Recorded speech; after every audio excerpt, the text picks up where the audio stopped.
Hoje falarei sobre um assunto que eu gosto muito e que para mim sempre foi um sonho como foco de pesquisa, mas no final ficou só como sonho mesmo, embora eu tenha ficado tão perto de realizar, mas ao mesmo tempo tão longe. E a história desse lugar sempre foi algo que eu quis compartilhar aqui com vocês. E por isso eu acho que vocês vão curtir muito, porque tipo, já pensou que história incrível é a da descoberta de uma cidade perdida no Egito?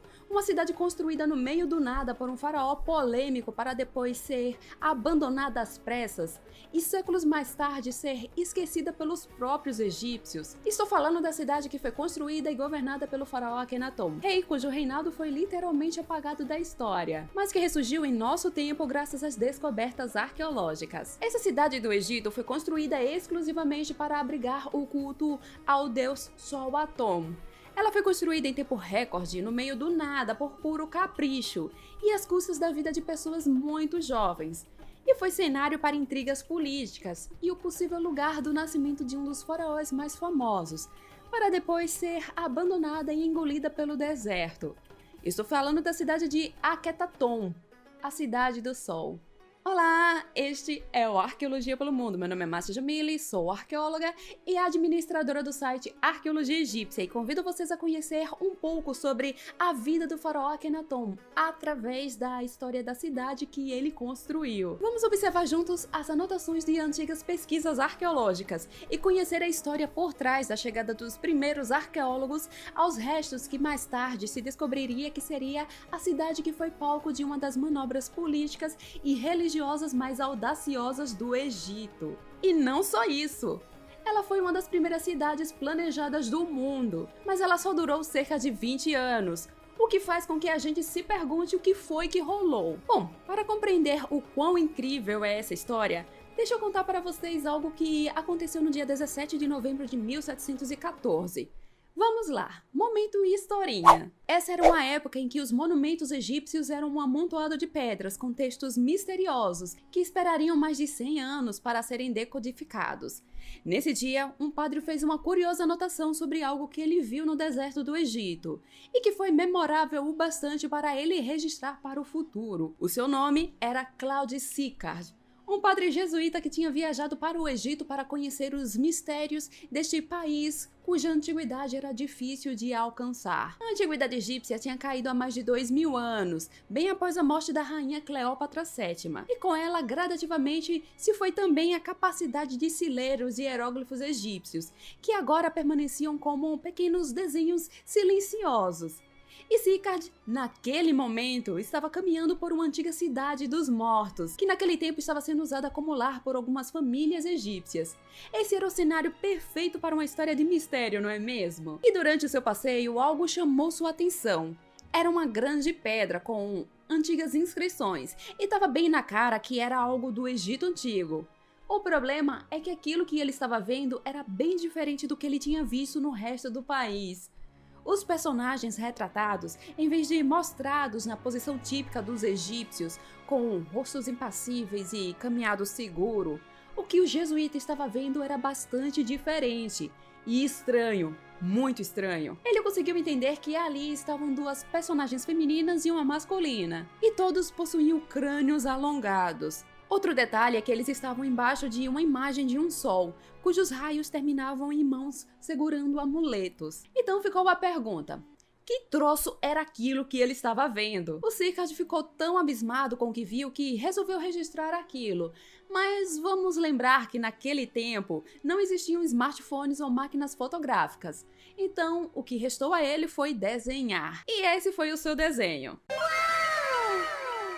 Ok, talvez o Sicard tivesse um talento meio duvidoso para desenhos, mas o que ele tinha acabado de registrar era, tipo, muito importante, porque foi um dos poucos testemunhos visíveis, ao menos até então, da existência da cidade de um faraó que foi considerado maldito por ter tentado excluir a presença de centenas de divindades egípcias, dando destaque para somente uma, o deus Sol Atom. O Sicard nem sequer poderia imaginar, mas aquele seu desenho acabou sendo um presente para nós, arqueólogos do futuro. E falando em presente, eu gostaria de falar que este vídeo está sendo patrocinado pela Insider. A Insider curtiu muito o nosso vídeo sobre a evolução das pirâmides e chegou junto mais uma vez, permitindo que vocês fossem presenteados esse final de ano com este vídeo super especial. Por isso, mais uma vez vamos agradecer aqui nos comentários a nossa patrocinadora. A Insider trabalha com roupas que você não precisa passar ferro, porque elas desamassam no corpo, além de evaporar rapidamente o suor. E eu particularmente gosto muito delas, também por serem bem fresquinhas.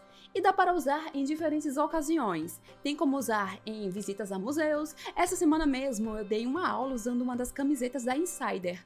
E as roupas são lindas para visitar cidades históricas. Eu até já consigo me imaginar um dia em Amarna toda bonita usando Insider. E para quem tiver curiosidade, a camiseta que eu estou usando agora é a Tech T-shirt preta, tamanho M. Vocês já me viram usando ela com uma calça também da Insider em outra situação. E sinceramente me sinto linda e maravilhosa usando esse conjunto. E a Tech T-shirt da Insider, além de linda, é a evolução da camiseta preta básica, porque além de ultra confortável, o preto não desbota, mesmo após várias lavagens. Olhem só que maravilha! E para comemorar este final de ano, a Dona Insider preparou para vocês, seguidores daqui do canal, o cupom Arqueologia12, que oferece até 12% de desconto. Então não sabe o que dar de presente nesse final de ano? Conselho da arqueóloga aqui. A Tech T-shirt é a escolha perfeita. Usem o meu link para acessar o site da loja e vocês encontrarão diferentes peças com diferentes cores e tamanhos, que vão desde o P ao XXGG. Então corre para aproveitar, garanta logo o seu produto favorito, enquanto ele ainda está em estoque. E não esqueçam de usar o meu cupom, tá bom? E mesmo se não der tempo de usar o meu cupom, faça suas compras pelo meu link. Ele tá aqui embaixo na descrição e no comentário fixado. Fazendo isso, você ajuda muito o meu canal, certinho? E mais uma vez, agradeçam a Insider aqui nos comentários por acreditar no meu trabalho e ajudar a esse vídeo super elaborado a chegar ao ar. Obrigada, Insider! Então, o nosso amiguinho, o padre Claudio Sicard, morreria sem saber o que ele tinha visto. Mal imaginava ele que aquela imagem que ele desenhou para nós era uma das 14 estelas fronteiriças que marcavam os limites de uma antiga capital do Egito, cuja existência tinha se perdido no tempo. O local em que o jesuíta estava naquele dia era Túnel Gebel, e a misteriosa cidade que a estela fronteiriça demarcava não seria encontrada ali, e sim do outro lado do Nilo, mais ao sul. E assim, nem na época dos Sicard, e nem mesmo após a decifração dos hieróglifos egípcios em 1822, o nome dessa cidade e do faraó que a construiu veio a conhecimento público imediatamente, ao contrário do que aconteceu com centenas de outros faraós, cujos nomes agora eram conhecidos. E isso tem uma explicação. E é aqui que a história fica ainda mais interessante, porque o que aconteceu foi que no passado, esse faraó em questão teve simplesmente o seu nome excluído das listas reais de faraós. Então, literalmente, era um faraó apagado da história. Foi somente em meados do século XIX que esse estranho rei começaria a ganhar atenção, graças a escavações em um lugar chamado Karnak e principalmente em Amarna. E é esse lugar o foco do nosso vídeo. A vila de Amarna está localizada no lado leste do Nilo, e ela começou a chamar a atenção pela primeira vez quando, em 1820, exploradores europeus ficaram sabendo que câmaras funerárias, ou seja, tumbas, tinham sido encontradas por lá. Elas foram escavadas num penhasco e o que esses primeiros exploradores encontraram era muito diferente do que era visto no resto do Egito. Se o comum era desenhar em tumbas imagens de conquistas militares ou viagens ao mundo dos mortos na companhia de diferentes deuses, em Amarna o que eles estavam vendo eram imagens de uma vida familiar mostrada de forma muito íntima. Outro detalhe esquisito é que muitas das imagens mostravam cenas religiosas, mas nenhuma mostrava os usuais deuses egípcios. Pelo contrário, o que era mostrado era um disco solar cujos raios terminavam em mãos segurando o símbolo da vida, o Ankh. E não só isso, essas antigas paredes possuíam estranhas decorações, bem o estilo daquelas encontradas pelo jesuíta Sicard décadas antes. Agora imagina a cabeça desse pessoal se perguntando o que será que estava acontecendo. Um desses primeiros pesquisadores a estudar essas tumbas foi o egiptólogo inglês John Gardner, que registrou as imagens e textos das tumbas. Outro foi Carl Richard Lepsius, que em uma das vezes que visitou Amarna fez um importante trabalho de registro das imagens. E esses primeiros pesquisadores notaram algo meio perturbador. Os nomes do rei e da rainha tinham sido raspados, bem ao estilo do filme A Múmia, sabe? Os egípcios antigos tinham uma crença fortíssima na vida após a morte, e raspar o nome de alguém significava que aquela pessoa tinha feito algo terrível, já que apagar um nome ainda mais da sua tumba era condenar essa pessoa ao esquecimento, tanto nessa vida como no pós-morte. Mas, felizmente, que foi chamado para o serviço para raspar os nomes do rei e da rainha não fizeram lá um bom trabalho não, porque apesar da destruição, alguns dos nomes ainda davam para ler. Então, a essa altura, se sabia que o casal real que tinha recebido um tratamento tão terrível era Nefertiti e Akhenaton. Mas o mistério só aumentava, porque se antes os pesquisadores estavam ali por conta das tumbas, acabaram tomando uma surpresa. Porque, ao olhar para lá embaixo, em direção à planície, eles tinham notado ruínas cobertas pela areia, e pareciam ser ruínas de uma antiga vila. Mas vocês acreditam que alguns desses primeiros pesquisadores não deram a menor bola para isso? Muitos desses primeiros exploradores do Egito queriam era ouro, pedaços de múmias e estátuas enormes para levar para os museus europeus. Um bando de tijolos de barro não era nada para eles. Mas, felizmente, as coisas começariam a mudar quando, em 1887, uma egípcia que morava por ali nas redondezas acabou sem querer fazendo uma das maiores descobertas arqueológicas do Egito. Ela encontrou cerca de 300 tabuinhas com escrita cuneiforme. Depois da análise de especialistas, se descobriu que ali eram cartas de reis de reinos do Oriente Próximo, destinadas a Akhenaton. Algumas dessas cartas mais tarde se mostrariam como alertas a Akhenaton. Esses reis estavam tentando falar para ele que um reino concorrente vindo da região da Síria, o reino dos Hititas, estava muito serelepe, querendo fazer muita gracinha pro lado deles. As gracinhas eram invasão, roubos e morte, assim, só para contextualizar. E algumas das primeiras cartas eram um pedido de auxílio, mas depois viraram um escancarado pedido de socorro. Aquelas cartas que receberam o nome de Cartas de Amarna era o que faltava para que finalmente aquelas ruínas chamassem a atenção e demonstrasse que sim, algo grande tinha ocorrido naquela região desértica há 3.000 anos atrás. E aqui temos um novo capítulo para essa história. Aqui apresento a vocês um dos pais da arqueologia científica, o britânico Flinders Petrie. Ele foi escavar lá em Amarna em 1891 e sua presença se tornou um dos momentos mais importantes para a compreensão do que foi a antiga cidade e seus governantes. Petrie era um arqueólogo bem diferenciado para a época, porque dormia em tumbas, estudava à noite com velas presas à sua testa e às vezes escavava com ceroulas para constranger e afastar os turistas. E ele não era só as doidiças não, tá? Ao contrário dos seus colegas da época, ele não estava só à procura de artefatos bonitos. Ele queria descobrir a história verídica, não história para encantar turistas que queriam ser entretidos. Se seus colegas estavam olhando para a sepultura de grandes reis, ele estava olhando para os restos do Egito antes dos faraós. Se seus colegas estavam arrastando sarcófagos pelo deserto para levar até o Museu Britânico, ele estava olhando para a silenciosa Amarna. E ele era um cara muito focado na arqueologia, e claro que ele tinha muitos defeitos, mas merece sim o mérito de ser um dos pais da arqueologia científica. O tipo de arqueologia que exercemos hoje, onde fotografamos, catalogamos, discutimos sobre os achados, deve em parte a ele. E foi justamente esse cara que chegou em Amarna e escavou, registrou e catalogou. E focado em seu trabalho, ele acabou limpando a área de 2 templos, casas particulares, um grande palácio e um escritório de correspondência, dentre outras coisinhas a mais. Coisinhas bem interessantes mesmo.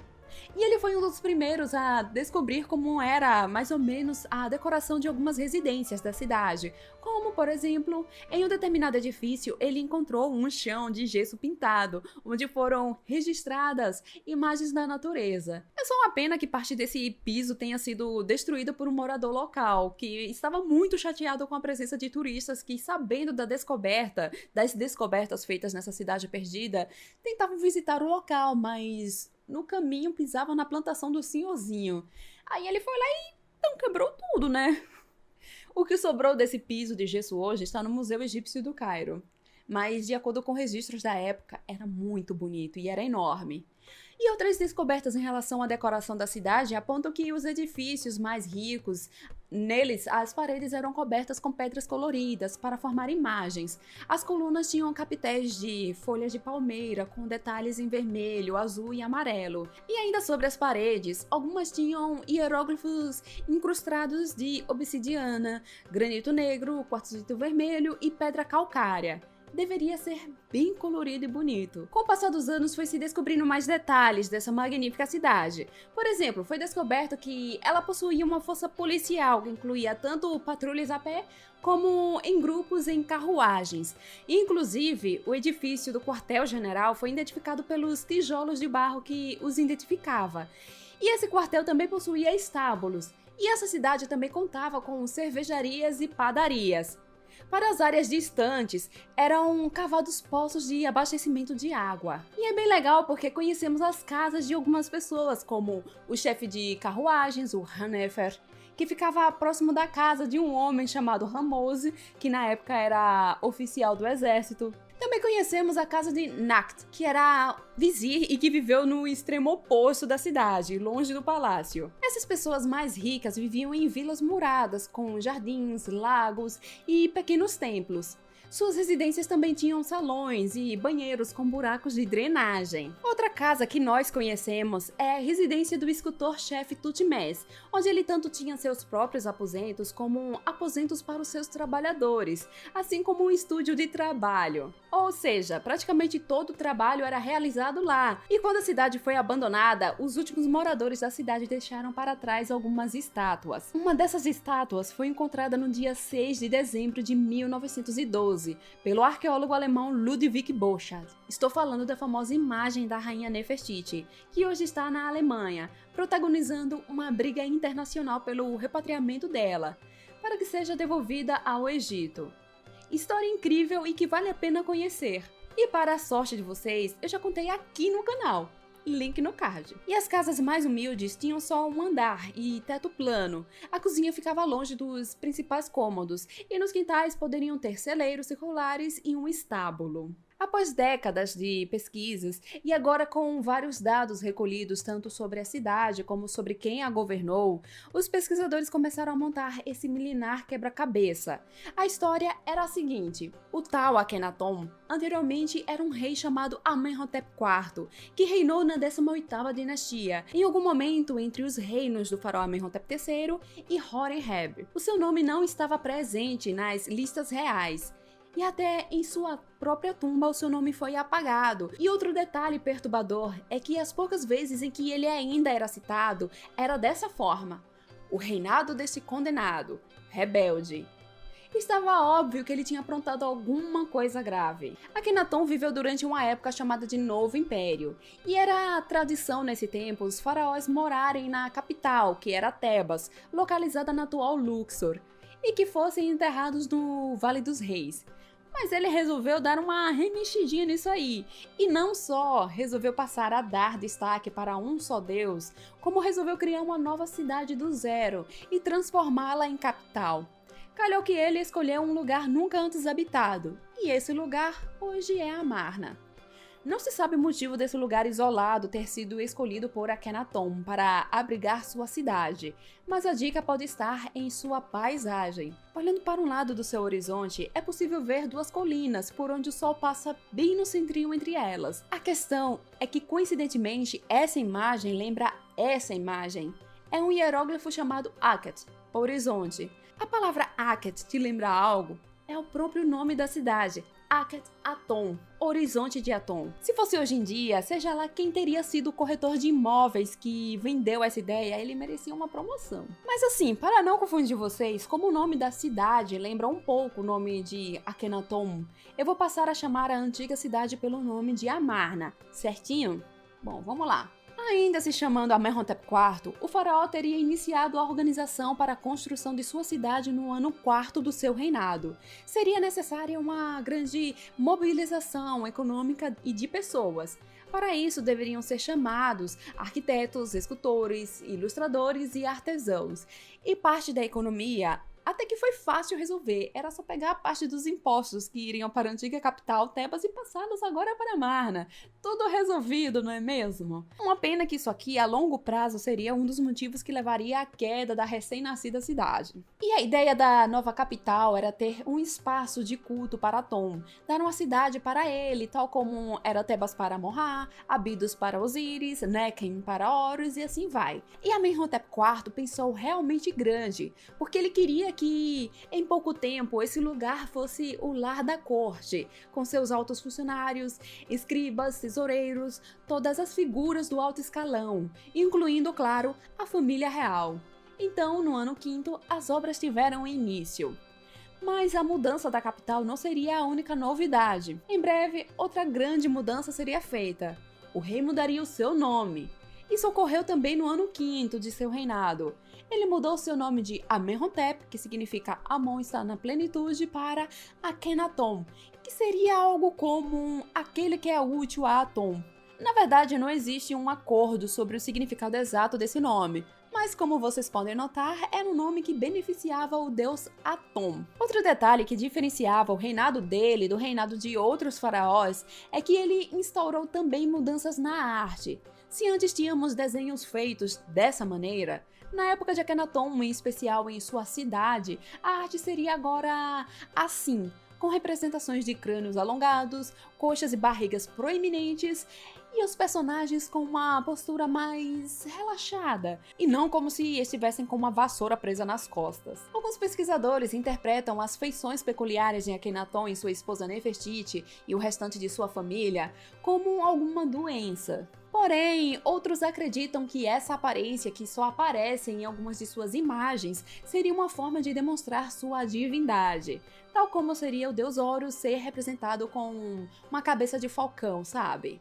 Mas alguns dos seus súditos também são retratados dessa maneira. Seria então como se fosse uma escola artística nascendo com suas próprias características e regras?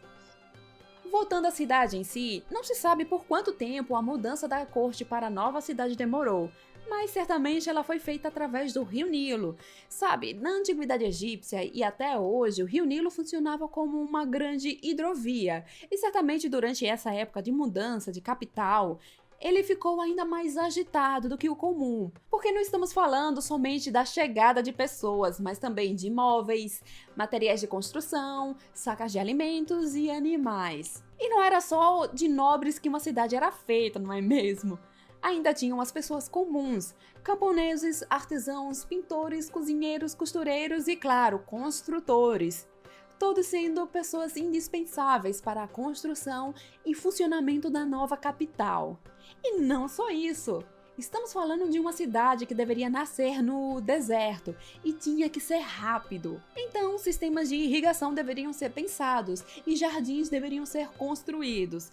Os egípcios, pessoal, eram amantes de jardins e pomares. Temos várias representações deles em paredes de tumbas e até em maquetes. E é óbvio que, seguindo o modelo de outras cidades, Amarna tinha que ter jardins também. Eu fico imaginando como deve ter sido para os jardineiros, quais tipos de desafios encontraram, quais tipos de soluções acabaram aplicando. Gente, eu assim de tudo em Amarna, eu sempre fico pirando nisso. Quem é jardineiro, quem cuida de plantação, jardins e tal, sabe do que eu estou falando, que é complexo cuidar de plantas. Imagine só você levar uma planta de um lugar do Egito para outro e cultivar ela ali. Gente, eu piro muito nisso, eu quero trabalhos de arqueologia sobre isso. Outro dado muito interessante que as equipes de arqueologia descobriram foi a estimativa de quantas pessoas viveram lá. O apontado é que no mínimo viveram lá cerca de 40 mil pessoas, ou seja, não era uma simples loucura e um capricho de um faraó. Era uma cidade que, em um intervalo tão curto de tempo, se tornou a capital do maior império do mundo. E que sim, era funcional. E se você for turistar por lá, saiba que estará pisando nas terras que receberam diplomatas e oficiais de diferentes reinos. Alguns deles eram altamente poderosos. Eram os mitânios, advindos do norte da atual Síria, os babilônios e os assírios, que eram de uma região além do Eufrates. Isso que só estou citando 3. Olhando para esse grande empreendimento que foi Amarna, nós vemos cair por terra um dos mitos relacionados ao faraó Akhenaton. Muitos falam que ele foi um faraó atípico no sentido de não ser muito chegado às tradições, mas até que ele seguiu a normalidade, sendo um faraó construtor. De acordo com a tradição egípcia, os faraós poderiam criar sua identidade política indo por dois lados, ou indo por um lado mais militar, ou indo para um lado mais construtor, que seria mandando construir estátuas, construir capelas, restaurar templos, esse tipo de coisa. O faraó Ramsés II e Tutankhamon, por exemplo, seguiram ambos os lados.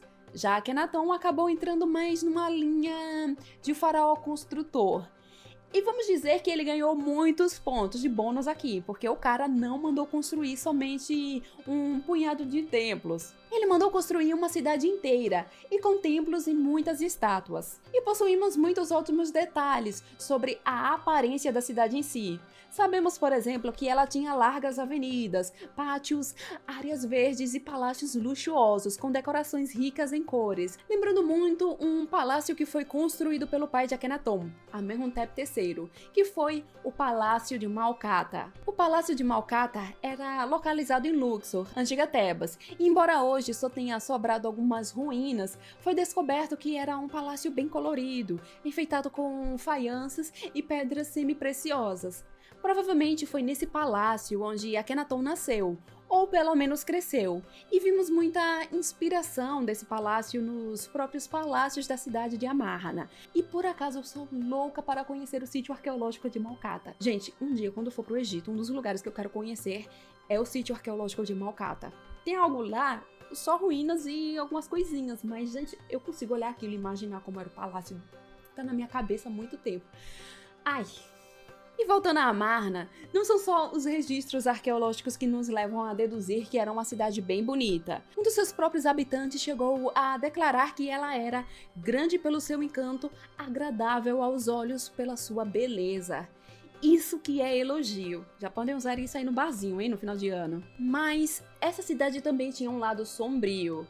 Para que essa belíssima cidade ficasse pronta em cerca de 4 anos, sacrifícios deveriam ser feitos. E certamente esses sacrifícios não partiriam do faraó e sua rainha Nefertiti. Geralmente, quando escutamos falar de Amarna, o principal ponto é a tentativa de revolução religiosa de Akenaton e Nefertiti, e o quase caos político que se sucedeu. Mas nos últimos anos, a arqueologia tem voltado sua atenção para a população comum e se deparou com algumas situações perturbadoras. Ao analisar as sepulturas dessas pessoas comuns, pessoas que, ao contrário daquelas da nobreza, nem sequer tinham suas histórias contadas em textos, elas tiveram uma chance de mostrar sua história através do que sobrou dos seus ossos. E o que esses ossos vieram contar para nós não foi uma história muito legal. Em um relatório apresentado há alguns anos, foi apontado que dentre os corpos encontrados, 70% tinham morrido antes dos 35 anos, o que é um dado até que perto da média para a antiguidade egípcia. A questão é que mais de um terço desses corpos analisados não viveram até os 15 anos de idade, e isso por si só já é ruim, mesmo para os padrões da antiguidade, e fica pior quando se vê que muitos deles trabalharam em excesso.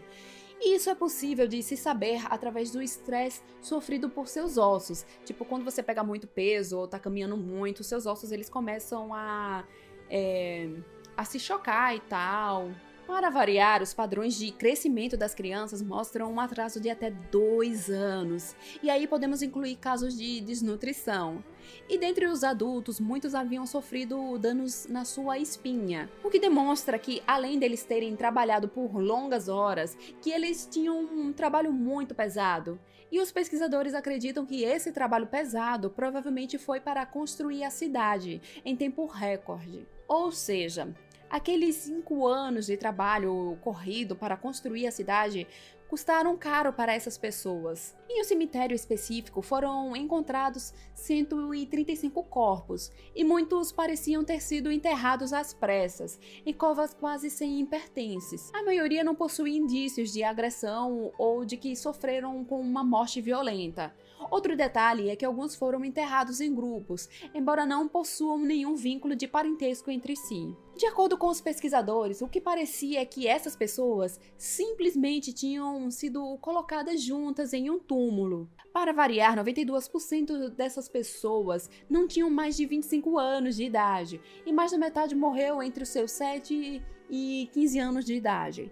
Na época, a própria arqueóloga responsável pelas escavações e análises dessas sepulturas, a Anna Stevens, comentou que claramente essa não era uma curva de mortalidade normal.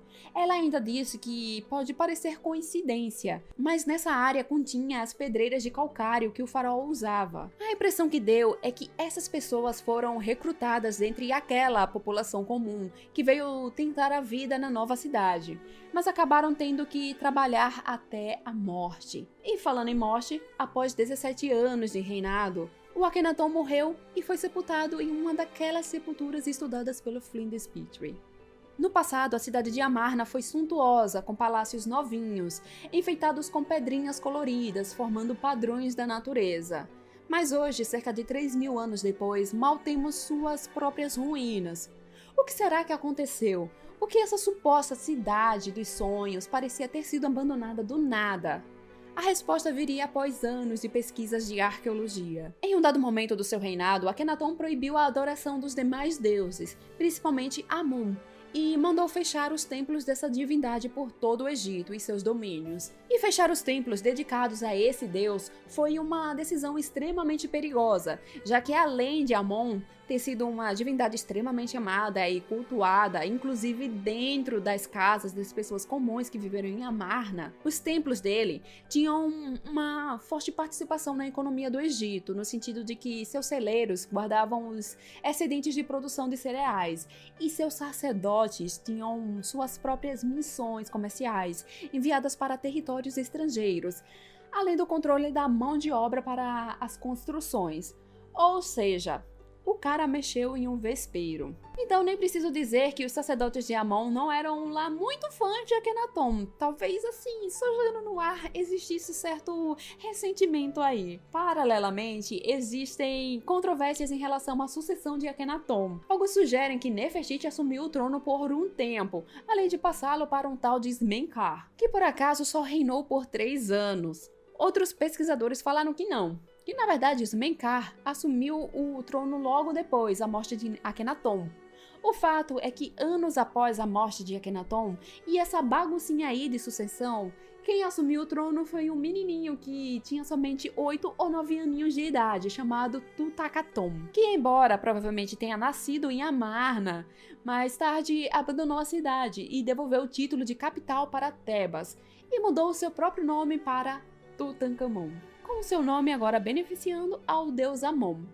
E estão lembrados que eu disse que Akhenaton não tinha sido citado nas listas reais dos faraós? O que aconteceu foi que foram os faraós da dinastia seguinte, Seti I e Ramsés II, que levaram a cabo o projeto de um dos sucessores de Tutankhamon, Horemheb, de destruir as menções ao reinado de Akhenaton, quebrar algumas das obras dele, além de apagar o nome dele e de alguns dos seus sucessores das listas reais. Já a Amarna, a joia de Akhenaton foi deixada para trás pelo jovem faraó Tutankhamon e findada ao abandono depois de cerca de 20 anos de criada. Ela foi uma cidade que nunca teve a oportunidade de sair da infância, e o abandono foi tão rápido que, em alguns lugares, os antigos moradores abandonaram estátuas que estavam fazendo, largaram as cartas do arquivo do seu trabalho e até deixaram animais para trás, largados para morrer de fome. E as pesquisas de arqueologia também descobriram que algumas das imagens do faraó que estavam na cidade foram destruídas propositalmente.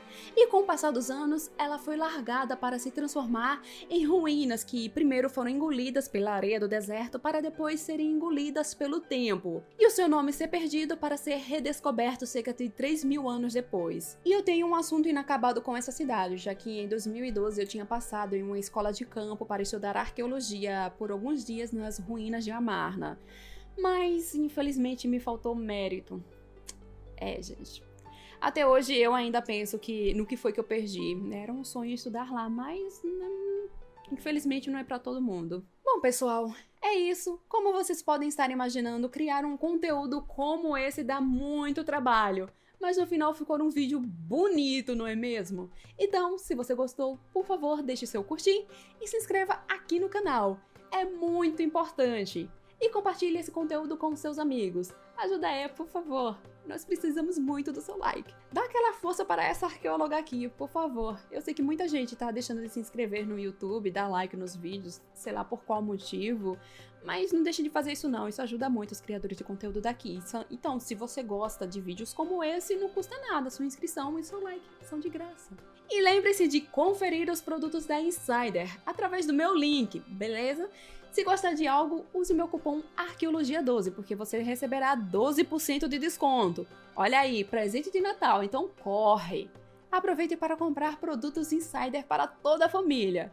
O meu link para a loja está na descrição e no comentário fixado. Muito obrigada por assistir a esse vídeo e até mais!